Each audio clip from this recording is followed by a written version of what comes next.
20 years ago or something, I had a record contract with a record company in Germany, in Berlin, called Fire Station. And it was on a small independent label.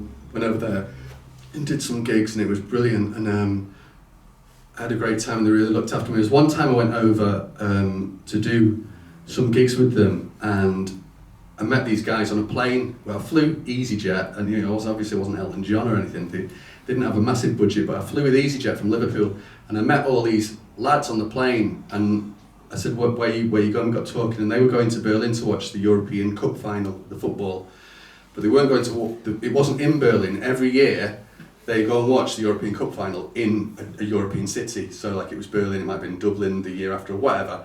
And they went, and this year they were going to Berlin, and they said, "What are you doing?" I said, "I'm doing some gigs. I'm a star. I'm a musician." I didn't say I was a star. I said, "I'm a musician." So they said, "Oh, right, where are you playing?" I said, "Oh, I'm playing such as a place in Berlin tomorrow night." "All right, we might come along." And then when we got off the plane at the airport at Berlin, one of the guys who worked for the record company, Fire Station Records, also had a job at the airport. So when I got off the plane, he went, "Steve O'Donoghue," and I went, "Hiya," and they were like, "Jesus Christ, he really is famous." So honestly, it's true. And so he took me a different way, so I didn't have to go and queue up with the passport people, and it was the best. And I took the phone number of one of these guys. I was going to meet them that night and go out for a drink, and they were potentially going to come to the gig the next night, and it was all looking great. And then excuse me, they obviously went through passport control, and I had to wait. This guy that picked me up was called Jan, and Jan was driving me into the centre of Berlin in his car.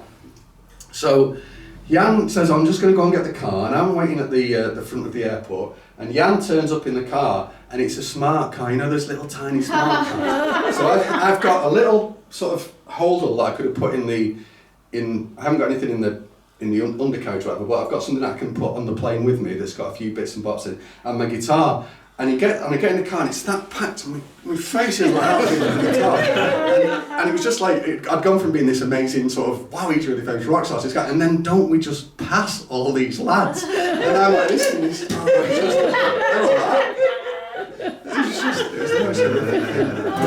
I think you've got to be truthful, haven't you? You can't lie to people. And that's what happened to me. And they didn't come to the gig either, so.